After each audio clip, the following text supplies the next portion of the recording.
The first time I realized my husband might be the reason I kept losing our babies was when his best friend walked out of our bathroom holding an orange prescription bottle.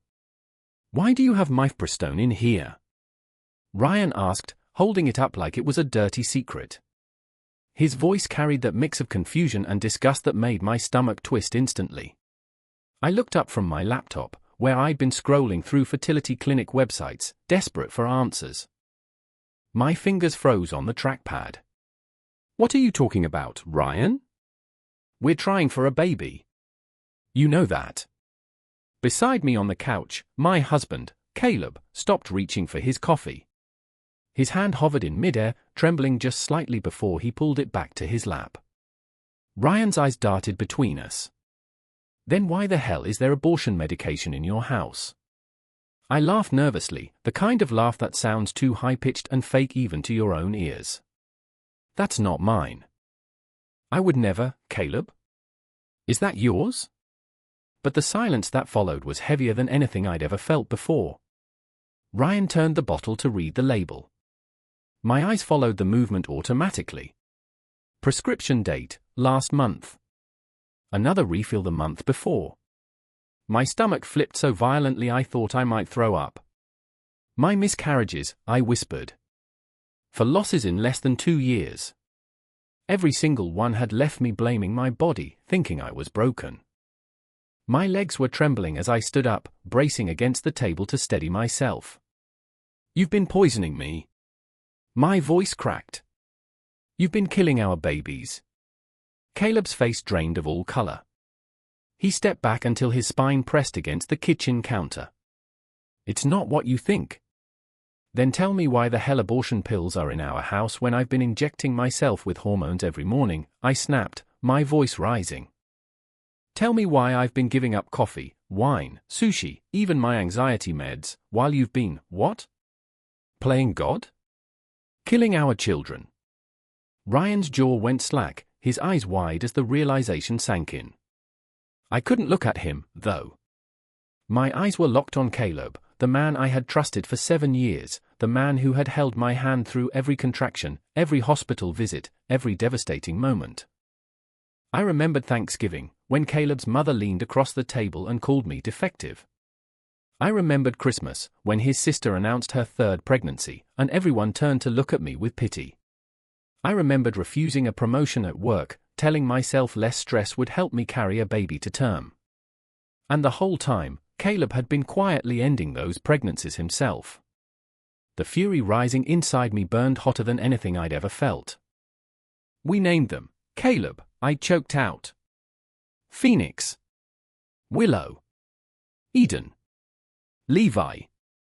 We picked out names, planned nurseries, folded tiny baby blankets, and you were making sure they would never be born. Tears blurred my vision. My hand shook as I pointed at him. "You let me believe I was broken. You watched me torture myself with fertility treatments while you were secretly making me miscarry over and over." Ryan was still frozen, holding that bottle like it might burn him. Then his voice broke through the silence. "Caleb," he said slowly, his eyes narrowing, "is this about Julia?" My head snapped toward him. "Who's Julia?" Caleb's face went even paler. "She's nobody.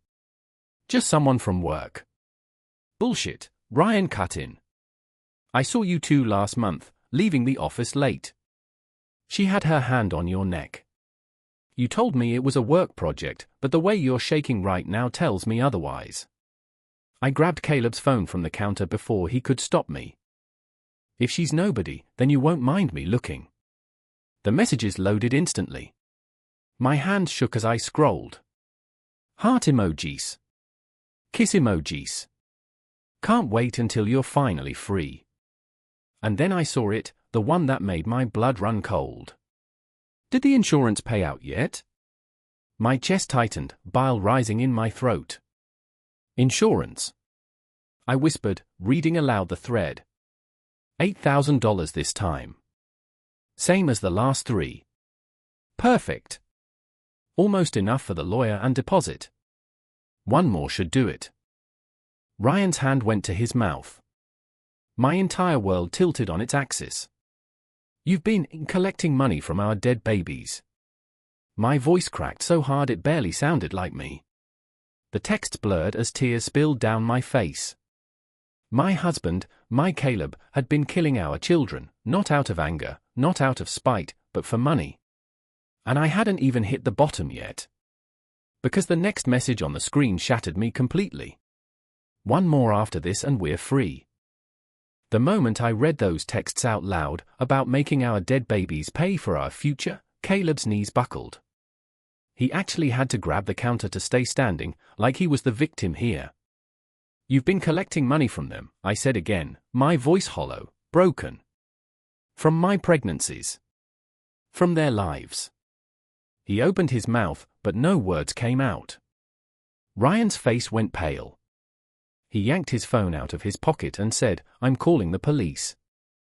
Caleb stepped forward, his hand shaking like he thought he could stop me from falling apart. "Please, Melissa, let me explain." "Explain what?" I screamed, backing away from him so fast I hit the wall. "Explain how you killed Phoenix and Willow and Eden and Levi for money? How you poisoned me, made me believe I was broken, while you were saving up for a new life with Julia." The sound of sirens in the distance made my whole body seize up. For the first time, I saw panic flash across Caleb's face. His eyes darted to the back door. "They're coming for you," I said quietly. And I hope she was worth it. Before I could blink, he bolted out the back. The screen door swung wildly on its hinges. 2 officers burst through the front door seconds later, their hands on their weapons. "Where is he?" one demanded. I pointed at the door still swinging in the kitchen. He ran. Ryan slid Caleb's phone across the counter toward the nearest officer. "The texts are all in there," he said. His voice cracked. "Everything." The officer scrolled through the messages, his face tightening with every swipe. He muttered something into his radio and told us a crime scene team was on the way. I couldn't stop shaking. My whole body felt like it was vibrating. When the paramedics came in with their bags, one glance at me was enough. "She needs to go to the ER," one said immediately. "Blood pressure sky high, heart rate's dangerous." Ryan slipped an arm around me, helping me walk because my legs felt like jelly. Outside, the flashing lights painted our street in red and blue. Neighbors stood on their porches whispering, hands over their mouths. Mrs. Hendricks from next door stared at me with wide eyes, like she finally saw me for what I was, not broken, not unlucky, betrayed. Ryan drove me to the hospital, the silence between us filled only by my occasional sobs. The triage nurse's eyes widened when Ryan explained I'd been poisoned with mifepristone. She whisked me back immediately. Blood tests. Urine tests. Ultrasounds. Cameras flashing as nurses photographed my bruised arms from 4 lines, my bloated belly from hormone injections. Every mark on my body was now evidence. I sat there, shivering under a hospital blanket, while detectives came in. Detective Harold Monroe was tall with kind eyes. He pulled out his laptop and said softly, "Start from the beginning." And so I did. I told him about 2 years of trying for a baby. For miscarriages. Tens of thousands of dollars in fertility treatments. My husband insisting on watching me take every pregnancy test. The pills. The texts. The insurance payouts I hadn't even known existed. He typed without interrupting, only pausing to ask questions about dates and times. His eyes never once left mine, even when mine were swimming with tears. When I finished, he handed me his card. "Melissa, this is attempted murder. You understand that, right?"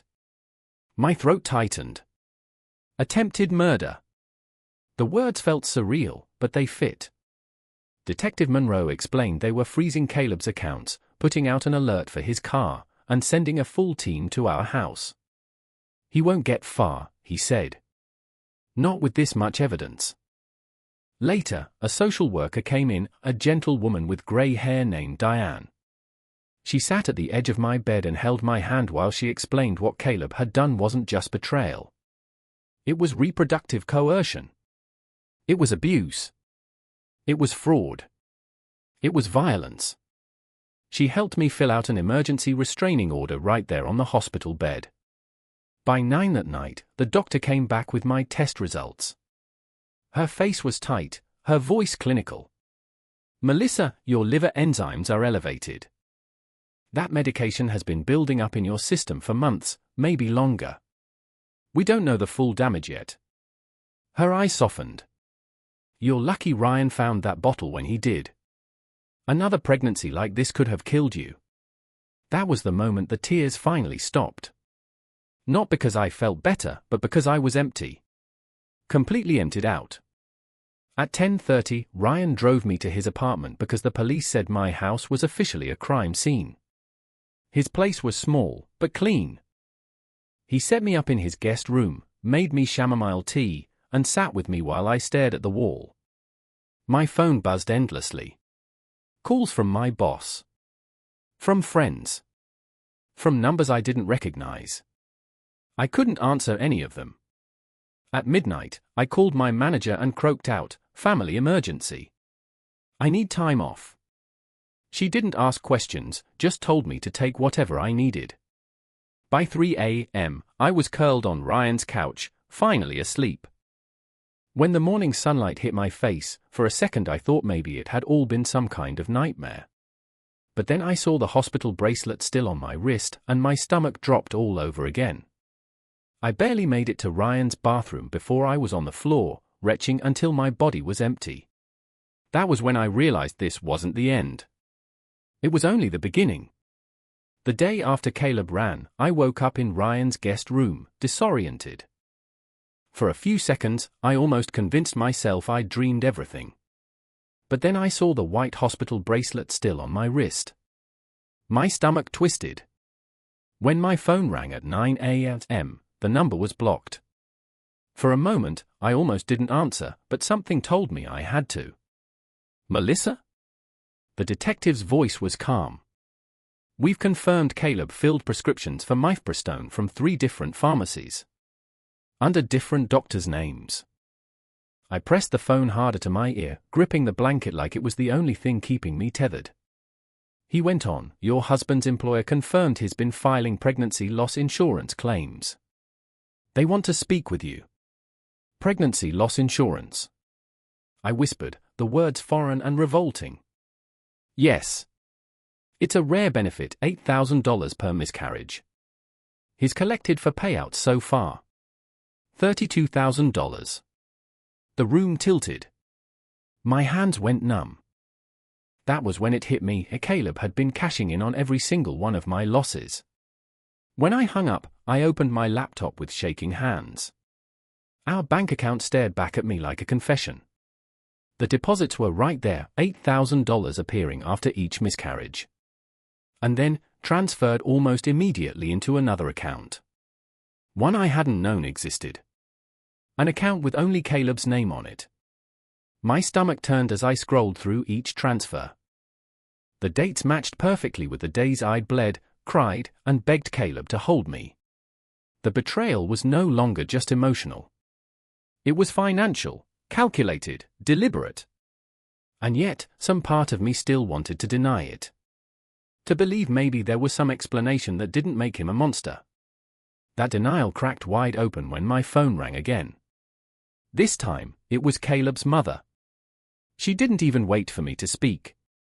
Her voice was sharp, shrill. "How do you drag police into our family matters? Do you know what you've done to my son's life? You've always been unstable, Melissa. Always. You're ruining him with your lies." I froze, holding the phone away from my ear, hearing her rage fill Ryan's tiny living room. Then I did something I never thought I'd do. I hit record on Ryan's phone. I let her rant. About how I was defective, how Caleb deserved a real woman, how I was hysterical. When she finally hung up, I sent the recording straight to Detective Monroe. Then I blocked her number, along with his sisters. They weren't going to make me the villain in this story. Later that afternoon, I remembered I had a fertility appointment scheduled. I called the clinic to cancel, stumbling through the explanation. The nurse's voice went quiet. Then she transferred me to someone in their legal department. "Melissa," the woman said gently, "we're flagging your file immediately. We'll cooperate fully with the investigation. You're not alone in this." Her words should have comforted me, but instead I broke down. Because the truth was, I'd never felt more alone in my life. That night, lying on Ryan's couch staring at the ceiling, a memory ambushed me. 2 years earlier, I'd been sitting in a sterile fertility clinic room, my hands trembling as I held Caleb's hand. The doctor had just told us the only way forward was hormone injections, 3 times a day, plus surgery to check my fallopian tubes. I remember looking at Caleb, tears in my eyes, asking him if we were strong enough for this. He squeezed my hand and said, "Of course, Melissa. Whatever it takes." I thought he was my rock. I thought we were in it together. Now I knew, every time I injected myself, every time I refused a glass of wine, every time I passed on sushi or coffee or even my anxiety medication, Caleb had been poisoning me anyway. Watching. Timing. Planning. The memory made me sick. 3 days later, Detective Monroe called again. His voice was heavier this time. "We tested your coffee maker. It's contaminated with mifepristone residue." I sat frozen on Ryan's couch. He continued, "We also tested your stress supplements. Someone had opened and resealed the capsules with traces of the drug inside." My breath caught. My chest tightened. I couldn't breathe. The coffee. The vitamins. The things Caleb had handed me himself every morning, pressing a kiss to my forehead like he was some devoted husband. It hadn't been random. It hadn't been impulsive. It had been calculated every single time. And while I was blaming myself, Caleb was planning my next miscarriage like it was part of his schedule. That night, I sat on Ryan's balcony with a blanket around my shoulders, staring out at the city lights. I thought of the babies we'd named. Phoenix. Willow. Eden. Levi. I thought of the little baby blankets folded neatly in the nursery closet, untouched. And for the first time since everything had exploded, I let myself feel it, not just the rage, but the crushing grief. Because the truth wasn't just that Caleb had poisoned me. It was that he'd stolen my babies' lives and turned them into numbers on a bank statement. I thought I'd uncovered the full extent of Caleb's betrayal. But the evidence waiting in our home security footage would show me a level of cruelty I wasn't ready for. Detective Monroe called me a week later. "Melissa," he said, his voice unusually careful, "we pulled footage from your home's cloud security system. I think you should come down to the station." My stomach knotted instantly. I didn't even remember setting up cloud storage. Caleb had handled all of that. When I arrived, Monroe led me into a small room that smelled faintly of coffee and bleach. A monitor glowed in the corner. "Some of this will be difficult to watch," he warned. I nodded, gripping my knees so hard my knuckles turned white. The video began. The timestamp read January 15th. 2 days before I miscarried Phoenix. The grainy footage showed Caleb walking into the kitchen, a white pharmacy bag dangling from his hand. He emptied it onto the counter, pill bottles. Then, casually, like he was making breakfast, he opened my smoothie blender, tipped in a white powder, stirred it with a spoon, rinsed it carefully, and poured the smoothie into a glass. The video froze on Caleb's face. He looked calm. Focused. Almost satisfied. My stomach lurched. Monroe hit play again. The camera caught him carrying the glass upstairs, disappearing into the bedroom. I remembered that morning. I'd been lying in bed, exhausted from hormone injections. Caleb had set the smoothie on my nightstand, kissed my forehead, and whispered, "Drink this, babe. It'll help."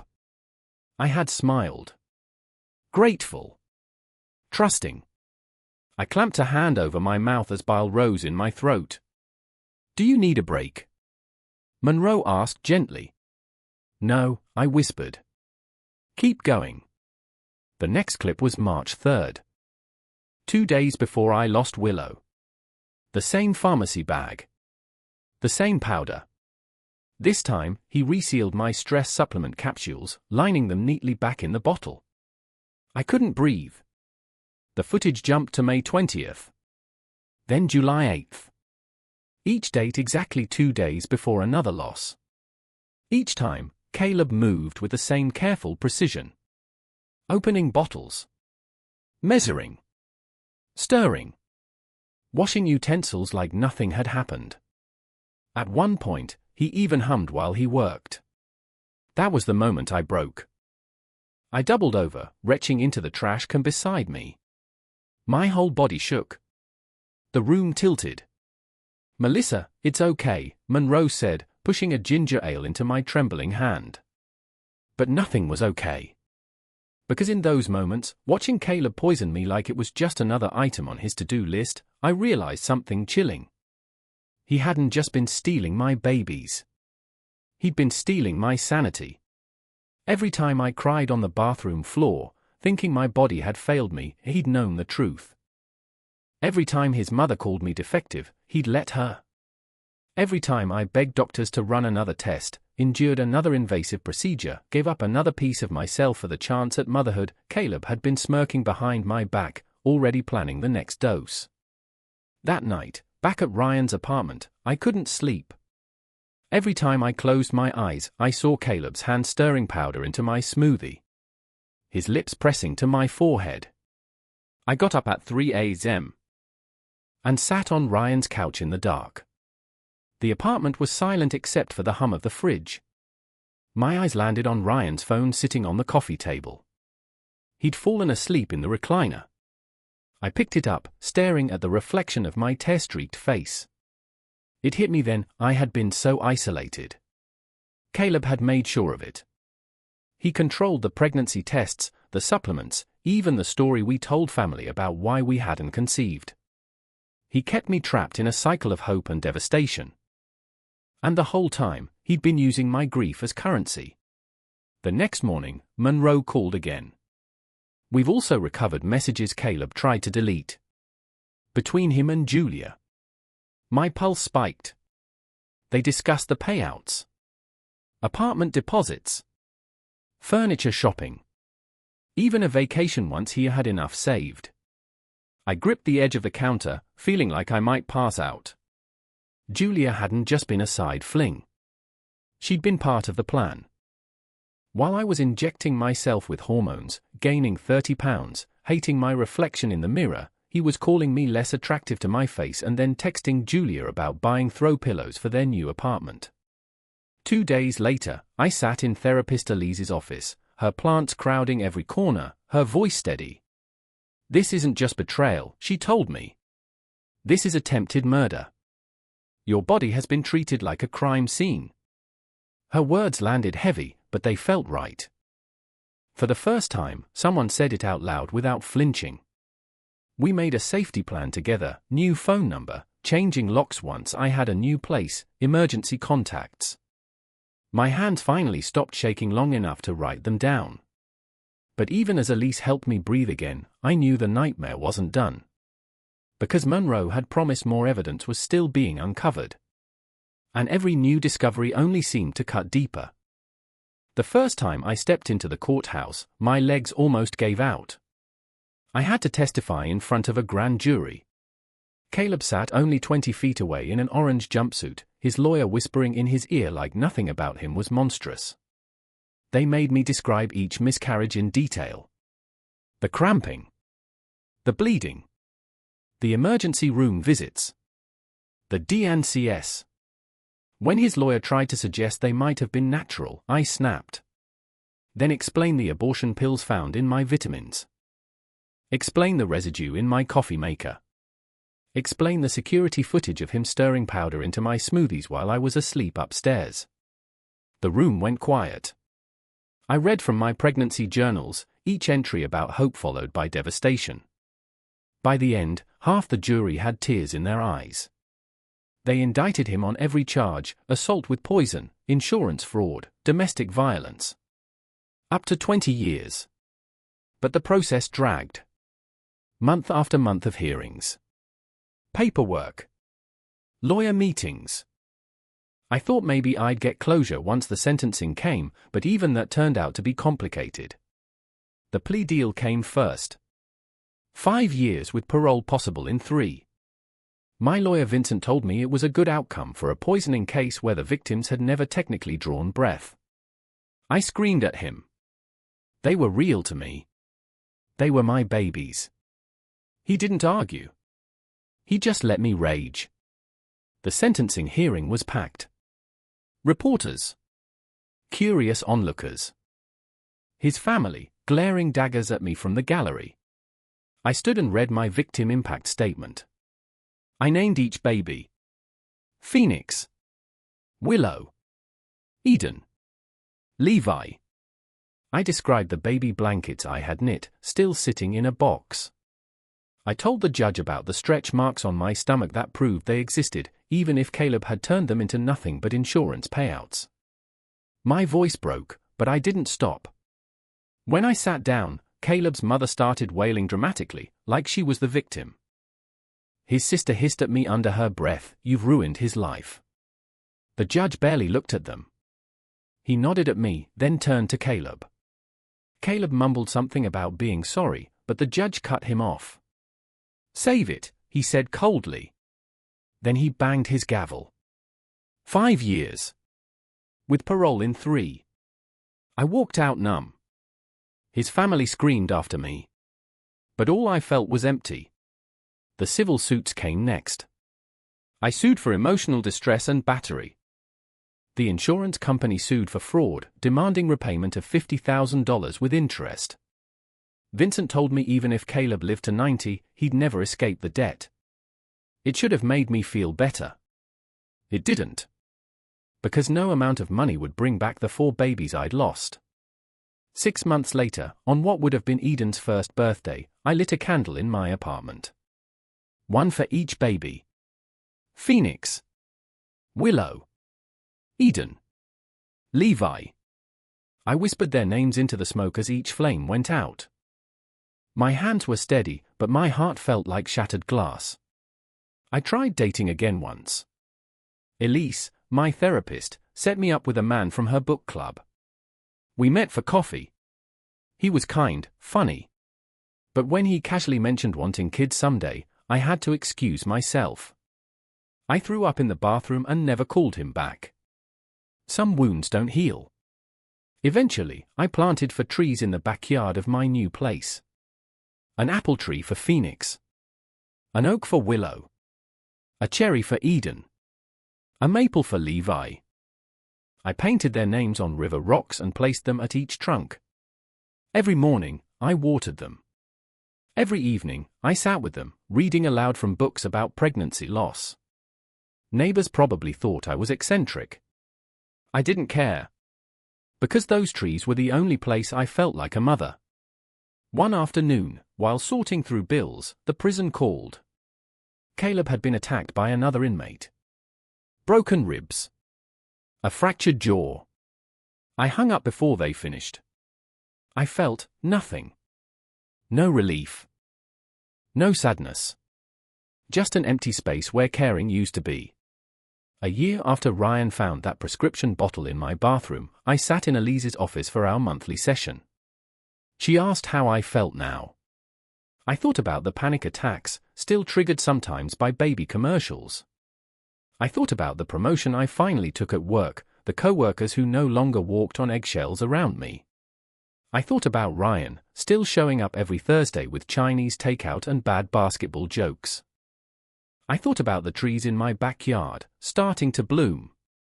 I feel like I'm still here, I told her. And some days, that feels like victory. Because the poison Caleb fed me for 2 years hadn't killed me. But it had killed our babies. And I would never forgive him for that. I survived my husband's poison, but the truth is, I'll spend the rest of my life mourning the children he turned into $signs.